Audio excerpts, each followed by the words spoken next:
بسم اللہ الرحمن الرحیم الحمد للہ رب العالمین والعاقبۃ للمتقین والصلاة والسلام علی رسولہ النبی الکریم اما بعد فقد قال اللہ تبارک وتعالی فی الکلام المجید والفرقان الحمید بسم اللہ الرحمن الرحیم والعادیات ضبحا فالموریات قدحا فالمغیرات صبحا فأثرن به نقعا فوسطن به جمعا إن الله وملائكته يصلون على النبي يا أيها الذين آمنوا صلوا عليه وسلموا تسليما الصلاة والسلام عليك يا سيدي يا رسول الله وعلى آلك وأصحابك يا سيدي يا حبيب الله الصلاة والسلام عليك يا شفيع المسلمين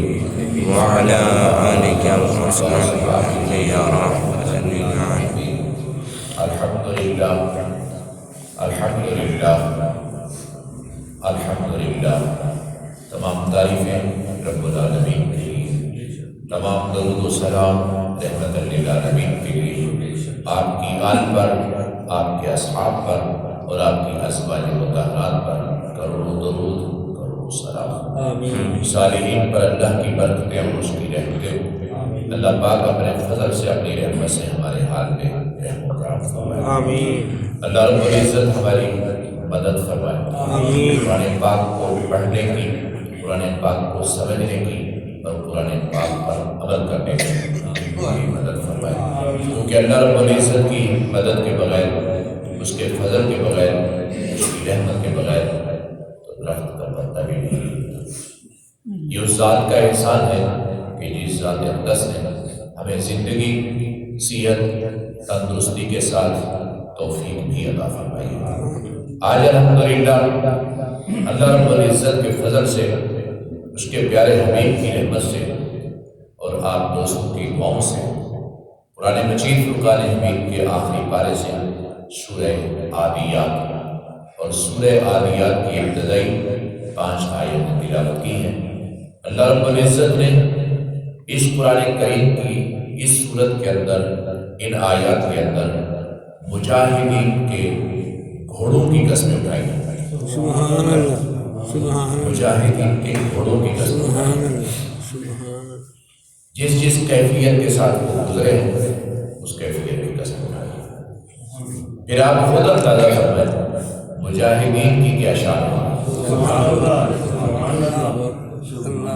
قرآن مجید فرقان حمید کی یہ سورہ مبارکہ جس میں 1 رکوع ہے، 11 آیتیں ہیں، اور انشاءاللہ تعالی یہ 3 دن کا ہمارا درس ہے.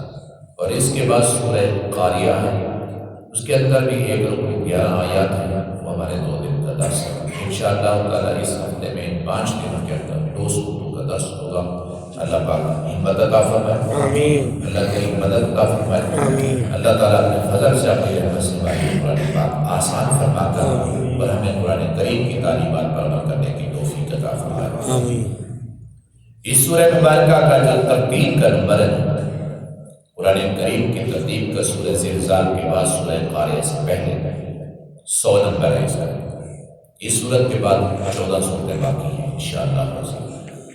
اور اس کا جو مصحف کا نمبر ہے، اس کے نزول کا جو نمبر ہے، نازل ہونے کا نمبر ہے، وہ 14 ہے. اس سے پہلے 13 سورتیں نازل ہو چکی تھیں. نبی کریم رؤوف الرحیم جناب احمد مجتبیٰ حضرت محمد مصطفیٰ صلی اللہ علیہ وآلہ وسلم کے غلاموں کی بڑی ہی شان ہے. سرکار کے امت کے ہر فرد کو اللہ کریم نے یہ عزت بخشی ہے. فخر سے ہم یہی کہتے ہیں کہ ہم رحمت للعالمین کا کلمہ پڑھتے ہیں. اس میں ہمارا کوئی کمال نہیں ہے، کوئی خوبی نہیں ہے. یہ صرف اور صرف رسول پاک کا صدقہ ہی ہے. یہ رسول پاک کا وسیلہ ہی ہے. یہ رسول پاک کے تصدق سے ہی ہے. اللہ رب العزت نے رسول پاک کو جو کچھ بھی عطا فرمایا ہے، اس ذات نے اپنے حبیب کو بے حد اور بے حساب ہی عطا فرمایا. رسول پاک کے اصحاب کمال ہے. رسول پاک کی ازواج کیا شان ہے. رسول پاک کی اولاد کیا ہی مقام ہے، اور رسول پاک کی امت جس کو امت وسط کہا گیا، جس کو امت خیر کہا گیا، اور سرکار کا خوبصورت فرمان، اللہ اس فرمان کے صدقے ہمیں بھی ان لوگوں میں شامل فرمائے۔ سرکار فرماتے ہیں کہ میری آخری امت ہے، میں آخری نبی ہوں، اور سب سے پہلے ہم ہی جنت میں داخل ہوں۔ سرکار فرماتے یعنی آئے ہم بعد میں ہیں، امت میری آخری ہے، آخر میں آئی ہے، لیکن سب سے پہلے جنت میں میری ہی امت داخل ہے، اور میں اس وقت تک جنت میں داخل نہیں ہوں گا جب تک کہ میں اپنی امت کو ساتھ نہیں لے کے جاؤں گا۔ یہ رسول پاک کا ہی تصدق ہے نا۔ تو آج اس سورہ مبارکہ میں، سورہ عادیات کے اندر ابتدائی 5 آیتوں میں اللہ کریم نے قسمیں اٹھائی۔ کس چیز کی قسم اٹھائی؟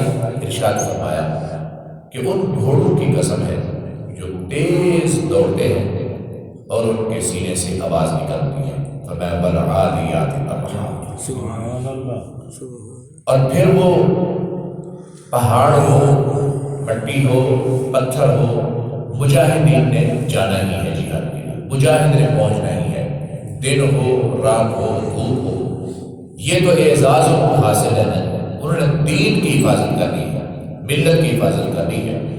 تو اللہ کریم فرماتا ہے کہ پھر ان کی کیفیت یہ ہوتی ہے کہ وہ دوڑنے والے گھوڑے جن کی قسم اٹھائی ہے، ان کی کیفیت یہ ہوتی ہے وہ پکی جگہ پر سوم مارتے ہیں، ان سے چنگاری نکلتی ہے۔ خالق کائنات نے ارشاد فرمایا کہ پھر صبح کرتے ہیں، دشمن کی سرحد پہ، دشمن کے بارڈر پہ صبح ہوتی ہے، یعنی وہ رات کو سفر کرتے ہیں، دن کو پہنچتے ہیں۔ تو خالق کائنات نے آگے ارشاد فرمایا ان کی اس کیفیت کی بھی قسم، ان کے صبح پہنچنے کی بھی قسم، دشمن کے لشکر میں گھس جانے کی بھی قسم ہے۔ میرے یہ جذبات نہیں ہیں، یہ قرآن کریم کے اندر بیان کیا جا رہا ہے۔ وہ گھوڑے جو دوڑتے ہیں ان کے دوڑنے کی بھی قسم ہے، ان کے سینے سے ایک جو آواز نکلتی ہے اس آواز کی بھی قسم ہے، اور پھر وہ جو جس تیزی کے ساتھ دوڑتے ہیں اور ان کے پاؤں کیونکہ پکے ہوتے ہیں، سخت ہوتے ہیں، اور وہ جو پتھروں پر پڑتے ہیں، پکی جگہ پر پڑتے ہیں، اس سے چنگاری نکلتی ہیں، ان چنگاریوں کی بھی قسم ہے۔ ان کے سوم جو لگتے ہیں ان سے جو آواز نکلتی ہے اس کی بھی قسم ہے، جو ان کے سینوں سے آواز نکلتی ہے اس کی بھی قسم ہے۔ آپ اندازہ فرمائیے۔ اور جو پھر وہ گھوڑے سفر کرتے ہوئے مجاہدین لے کر دشمن کے پاس پہنچتے ہیں، اس کی سرحد پر پہنچتے ہیں، اس کے بارڈر پر پہنچتے ہیں، دشمن کے قریب پہنچتے ہیں، تو کوشش یہی ہوتی ہے کہ رات کو سفر کیا جائے، رات کو پہنچے، صبح سویرے ہی حملہ کر دیا جائے۔ اللہ کریم فرما رہے ہیں وہ جو صبح کرتے ہیں اس صبح کی بھی قسم ہے۔ سبحان اللہ، سبحان اللہ، سبحان اللہ، کیا شان ہے رسول پاک کے قلم کی۔ فَوَسَطْنَ بِهِ جَمَاعَةً بڑھا ہے، 5 آیتیں تلاوت کی ہے۔ اللہ رب العزت نے آپ خود اندازہ فرمائیے کہ کن کن کی قسمیں کھائی، جانوروں کی قسم کھائی، گھوڑوں کی قسم کھائی، اور ایک روایت کے مطابق کہ اونٹنیوں کی بھی قسم کھائی ہے۔ یعنی ہر وہ جانور جو مجاہدین جہاد کے لیے استعمال کرتے ہیں، ہر وہ جانور جو مجاہدین جہاد کے لیے استعمال کرتے ہیں، اللہ کریم نے ہر ایک کی قسم اٹھائی ہے۔ یہاں تک کہ جو جدید تفسیر ہے، جو موجودہ زمانے کے مفسرین ہیں، انہوں نے یہ بھی لکھا ہے کیونکہ گھوڑے کا زمانہ نہیں، اونٹ کا زمانہ نہیں، کہیں اونٹ اور گھوڑا نہیں پہنچ سکتا، تو اب اس وقت ٹینک ہے، اس وقت ٹینک ہے، اور یہ ٹینک دشمن کی فوج کی طرف جب بڑھتے ہیں تو یہ ٹینک پکی جگہ پر جو چلتے ہیں، اور ٹینک میں بھی وہی کیفیت ہے، یہ گھومتا بھی ہے، آواز بھی نکالتا ہے، اور پکی جگہ پہ جب چلتا ہے تو سڑک سے چنگاریاں بھی نکلتی ہیں۔ تو خالق کائنات نے رسول پاک کے اصحاب، مجاہدین اصحاب کے ان گھوڑوں سے لے کر آج تک ہر مجاہد کی ہر سواری کی قسم اٹھائی ہے۔ یعنی یہ ٹینکوں کی قسم ہے جو اپنے ملک اور ملت کی حفاظت کی خاطر دشمن کے پاس پہنچتے ہیں، اور جس ٹینک پہ جاتے ہیں، جس سواری پہ جاتے ہیں، جس تیزی کے ساتھ جاتے ہیں، جب ان مشینریوں کی آواز نکلتی ہے ان کی چین سے جو آگ نکلتی ہے، پکی جگہ کٹتی ہے، تو اللہ ان کی قسم اٹھا رہا ہے۔ مجاہدین کی شان کیا ہوگی ہے؟ ملک اور ملت کی، ملک اور ملت کی حفاظت کرنے والوں کی کیا شان ہوگی؟ اور آج بھی آپ دیکھتے ہیں کہ ہمارے ملک کی حفاظت کرتے ہوئے جو نوجوان کل بھی جو نوجوان شہید ہوتے ہیں، ان کی بوڑھی ماں بھی فخر سے کہتی ہے، ان کا بوڑھا باپ بھی فخر سے کہتا ہے، اور یہی فخر سے کہتے ہیں کہ ہمارے لیے اس سے بڑا فخر کوئی نہیں ہے کہ میرے بیٹے نے ملک اور ملت، بزرگوں اور ماؤں اور بہنوں کی عزت کی خاطر جان قربان کر دی ہے۔ بلکہ ایک افسوس رہ گیا ہے کہ میرے پاس اور بھی ہوتے میں وہ بھی قربان کر دیتی، میرے اور بھی ہوتے میں قربان کر دیتا، میرے اور جوان ہوتے۔ بڑھاپے میں سہارے کی ضرورت ہوتی ہے، ایک ایک منٹ بندہ دیکھتا ہے اولاد کو بڑی ہو رہی ہے، آرزویں حسرتیں ہوتی ہیں، ماؤں کی، باپ کی حسرت ہوتی ہے، بچہ پڑھے گا، بڑا ہوگا، یہ بناؤں گا، شادی کروں گا، خوشی ہوگی، یہ خرچ کروں گا، یہ خرچ کروں گی، یہ ہوگا، وہ ہوگا۔ مگر حضور اس بڑی ماں، اس بڑے باپ کے سامنے اولاد مر جائے، لیکن باقی اموال پر، باقی حادثات پر تو دکھ ہو رہا ہے، تکلیف ہو رہی ہے، لیکن اللہ کے راستے میں ملک اور ملت کی بقا کے لیے جوان شہید ہو رہا ہے، ماں فخر کر رہی ہے۔ کل قیامت کے روز میں بھی رسول پاک کے سامنے یہ منہ دکھاؤں گی کہ میں بھی شہید کی ماں ہوں، میں یہ منہ دکھاؤں گی کہ میں بھی شہید کا باپ ہوں۔ یعنی ماں بھی اس بات پر فخر کر رہی ہے رسول پاک کے سامنے۔ حضور توجہ کیجیے گا، تو پھر وہ مجاہدین کیسے ہوں گے؟ وہ مجاہدین جو خود رسول پاک کے ہاتھوں سے رخصت ہو رہے ہیں، جن کو رسول پاک سپہ سلام بنا کر بھیج رہے ہیں، جن کو رسول پاک تربیت فرما کے بھیج رہے ہیں، جن کو رسول پاک سمجھا کے بھیج رہے ہیں، اور بعض خوش نصیب صحابہ کو رسول پاک نے تیر اٹھا کے دی ہے۔ صحابہ کرام کی تعریف کی ہے، سرکار نے صحابہ کی تعریف کی ہے، آپ نے فرمایا کہ جاؤ، اور وہ کیسا منظر تھا جب ایک خوش نصیب صحابی کے لیے رسول پاک فرما رہے تھے چلاؤ تیر، میرے ماں باپ تم پہ قربان جاؤ، ساتھ چلاؤ، اللہ اکبر، ساتھ چلاؤ تیر، میرے ماں باپ، رسول پاک فرما رہے ہیں۔ یہ ہے مجاہدین کی شان۔ مجاہد کیونکہ اپنے خون سے ملک اور ملت کی حفاظت کرتا ہے، پہلے صحابی سے لے کر آخری صحابی تک، پہلے جہاد سے لے کر، پہلے غزوے سے لے کر آخری غزوے تک، رسول پاک کی حیات ظہری کا غزوہ جو تھا، رسول پاک نے صرف اور صرف یہ نہیں بلکہ آپ نے ان کی داد بھی دی۔ بعض شہداء کرام کے رسول پاک نے جنت میں محلات بھی صحابہ کو بتایا کہ صحیح میرا فلاں صحابی شہید ہو گیا، فلاں شہید ہو گیا، فلاں شہید ہو گیا، اور رسول پاک روئے، آنسو نکلے۔ کچھ دیر کے بعد سرکار مسکرائے، جب صحابہ نے پوچھا یا رسول اللہ اب آپ کیوں مسکرا رہے؟ فرمایا جنت میں تختوں پر آمنے سامنے بیٹھے ہوئے، یہ مجاہد اللہ اکبر، یا رسول اللہ، یا علی۔ حضور کسی کے لیے کام کرنا، کسی کی حفاظت کرنا، کسی کی مدد کرنا بڑی نیکی ہے، کسی کی مدد کرنا، کسی کی حفاظت کرنا، کسی کے لیے کچھ کرنا بڑی نیکی ہے، تو جو دین کے لیے کر رہے ہیں۔ اور ان ہستیوں نے، اللہ اکبر، ان ہستیوں نے صرف اور صرف جہاد نہیں کیا، ملک بھی چھوڑا، اولاد بھی چھوڑی، کاروبار بھی چھوڑا، اور رسول پاک کے ساتھ ساتھ، رسول پاک کے ساتھ ساتھ رہے۔ اور یہی آرزو تھی، میں کیوں نہ وہ الفاظ، بڑے خوبصورت الفاظ، بہت خوبصورت الفاظ، کہ جس وقت سرکار نے پہلی جنگ کے اندر صحابہ کرام سے مشورہ کیا، پوچھا کیا خیال ہے؟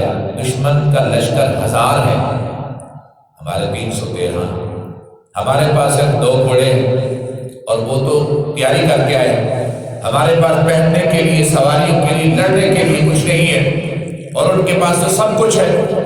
جس وقت آپ نے یہ پوچھا، اس وقت صحابی رسول کا کیا جذبہ تھا، کیا عقیدت تھی؟ انہوں نے کہا کہ اے اللہ کے رسول، ہم اس فوج کو دیکھ کر ڈرنے والے نہیں، ہم اس لشکر کو دیکھ کر پیچھے ہٹنے والے نہیں، اے اللہ کے رسول، ہم بنی اسرائیل کی قوم بھی نہیں، ہم بنی اسرائیل کی قوم بھی نہیں کہ جہاں فوج کو دیکھ کر، دشمن کو دیکھ کر، اس کی تعداد کو دیکھ کر ہم کہیں گے اے موسیٰ جائیں آپ جا کے لڑیں، ہم نہیں لڑتے۔ یا رسول اللہ آپ حکم تو دیں، آپ حکم تو دیں، آپ کا حکم ہو سمندر میں چھلا کے لگا دو تو ہم سمندر میں چھلا کے لگا دیں گے، آپ کا حکم ہو آگ میں کود جاؤ تو ہم آگ میں کود جائیں گے۔ یا رسول اللہ جب تک ہمارے جسم میں جان ہے، جب تک ہم زندہ اور سلامت ہیں، ہم آپ کے ایک ایک فرمان کی لاج رکھیں گے، ہم آپ کے ساتھ ساتھ چلیں گے، آپ کے پیچھے چلیں گے، جو آپ کا حکم ہوگا وہی پورا ہوگا۔ تعداد نہیں، آپ کا حکم چلے گا، کثرت نہیں، آپ کا حکم ہوگا۔ اور پھر اللہ نے بھی فرمایا کہ میرے محبوب جب امت نبی سے ایسی وفا کرتی ہے پھر ہم بھی کرم نوازیوں کے لیے آسمان کے دروازے کھول دیتے ہیں، ہم بھی آسمانوں کے دروازے کھول دیتے ہیں۔ تو میرے محبوب پھر لیجئے، ان کو خوشخبری سنا دیجئے، ان کو کہہ دیجئے جیت تمہاری ہو گئی، فتح تمہاری ہو گئی، لہٰذا کل کیا ہوگا؟ کل میرے محبوبینی کی جیت ہوگی، اور ضرورت پڑے گی تو میں رب کریم 3000 فوج آسمان سے بھی بھیج دوں گا، ضرورت پڑے گی تو 5000 بھیج دوں گا، لیکن میرے محبوب انہی کی جیت ہوگی، انہی کی کامیابی ہوگی۔ حضور میں جملے پھر دہرانا چاہتا ہوں، گھوڑا ہو، اونٹ ہو، ٹینک ہو، یہ جتنی بھی سواری ہیں ان کی اپنی جگہ پر اہمیت ہے، ضرورت ہے، کوئی شک نہیں ہے، لیکن آپ خود اندازہ فرمائیں یہ تو مجاہدین کی سواریوں کی قسم اٹھائی جا رہی ہے، تو مجاہدین کا مقام خالق کائنات کی بارگاہ میں کتنا بلند و بالا ہوا۔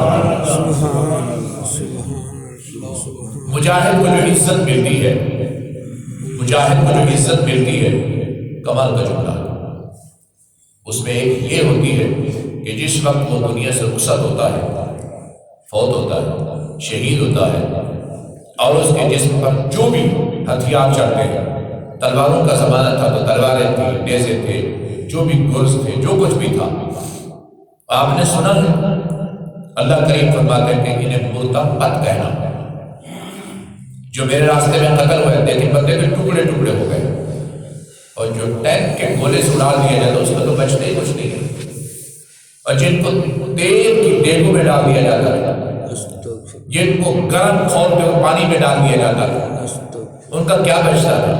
لیکن قرآن کی زبان سنیں، اللہ کریم فرما رہے ہیں خبردار انہیں مردہ نہ کہنا۔ سنو، جس کا پورا نام و نشان مٹا دیا ہے دشمن نے، اسے تو مردہ نہ کہنا، جس کے ٹکڑے ٹکڑے کر دیے اس کو مردہ نہ کہنا، بلکہ کہنا تو دور کی بات ہے، مردہ گمان بھی نہ کرنا۔ جو ہماری آنکھوں کے سامنے مردہ ہو چکا ہے، مر چکا ہے، قتل ہو چکا ہے، جلا دیا گیا ہے، ٹینک سے اڑا دیا گیا ہے، سب کچھ اس کا کر دیا گیا ہے، جس کی لاش تک نہیں ملتی، اللہ فرماتے ہیں اسے مردہ نہ کہنا، اسے مردہ گمان بھی نہ کرنا، تمہیں اس کی زندگی کا شعور نہیں، میں جانتا ہوں، بہت کمال کا فکر ہے، میں ان کو جانتا ہوں، یہ میری بارگاہ سے رزق لیتے ہیں، یہ زندہ ہے، یہ حیات ہے، یہ سلامت ہے، اور میں رب فرما رہا ہوں، میری باتیں بدل نہیں سکتی، میرے قول نہیں بدلتے، میرے وعدے نہیں بدلتے، میں نے جو کچھ کہا سچ کہا ہے، لہٰذا یہ زندہ ہے، یہ سلامت ہے۔ سوال پیدا ہوتا ہے، ان کو زندگی کیسے ملتی ہے، ان کو حیات کیسے ملتی ہے؟ حضور توجہ کیجیے گا، ان کو حیات کیسے ملتی ہے؟